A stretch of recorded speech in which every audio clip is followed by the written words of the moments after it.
क्या गोली का जवाब गोले से देना चाहिए? ईंट का जवाब पत्थर से देना चाहिए?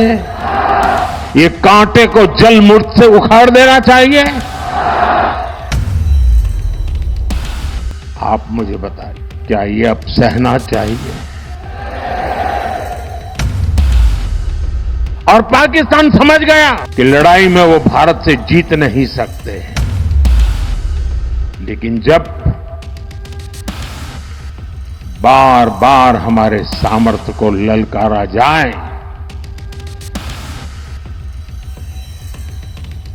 तो ये देश वीरों की भी भूमि है। पाकिस्तान को धूल चटा दी है।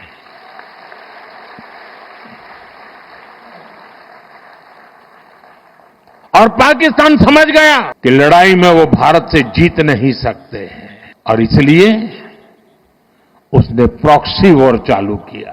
सैन्य प्रशिक्षण होता है, सैन्य प्रशिक्षित आतंकवादी भारत भेजे जाते हैं और निर्दोष निहत्थे लोग, कोई यात्रा करने गया है, कोई बस में जा रहा है, कोई होटल में बैठा है, कोई टूरिस्ट बन के जा रहा है, जहां मौका मिला वे मारते रहे, मारते रहे, मारते रहे और हम सहते रहे। आप मुझे बताइए, क्या ये अब सहना चाहिए? क्या गोली का जवाब गोले से देना चाहिए? ईंट का जवाब पत्थर से देना चाहिए? ये कांटे को जल मुर्द से उखाड़ देना चाहिए?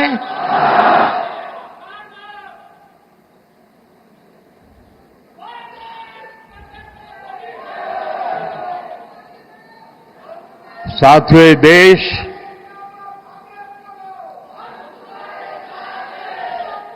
उस महान सांस्कृतिक परंपरा को लेकर के चला है,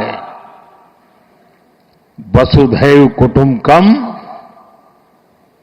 ये हमारे संस्कार है, ये हमारा चरित्र है, सदियों से हमने इसे जिया है। हम पूरे विश्व को एक परिवार मानते हैं। हम अपने पड़ोसियों का भी सुख चाहते हैं, वे भी सुख चैन से जिए, हमें भी सुख चैन से जीने दें।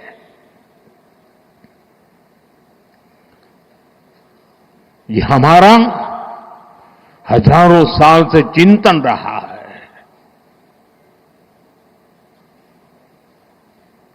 लेकिन जब बार बार हमारे सामर्थ्य को ललकारा जाए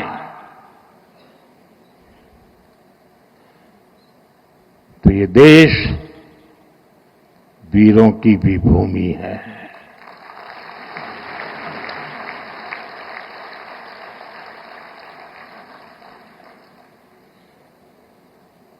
आज तक जिसे हमें प्रॉक्सी वॉर कहते थे,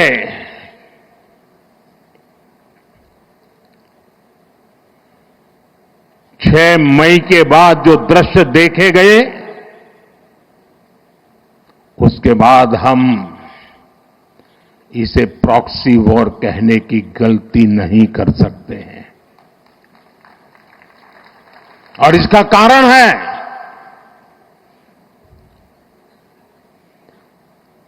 जब आतंकवाद के 9 ठिकाने तय करके 22 मिनट में, साथियों 22 मिनट में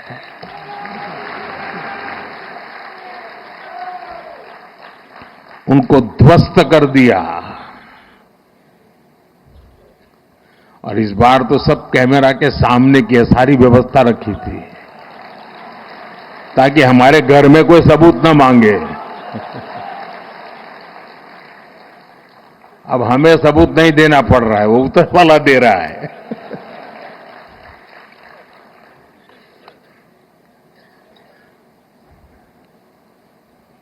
और मैं इसलिए कहता हूं अब ये प्रॉक्सी वॉर नहीं कह सकते इसको, क्योंकि जो आतंकवादियों के जनाजे निकले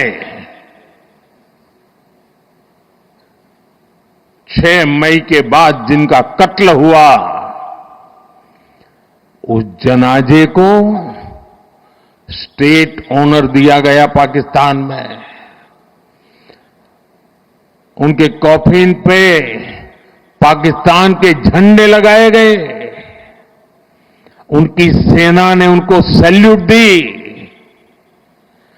ये सिद्ध करता है कि आतंकवादी गतिविधि ये प्रॉक्सी वॉर नहीं है, ये आपकी सोची समझी युद्ध की रणनीति है। आप वॉर ही कर रहे हैं।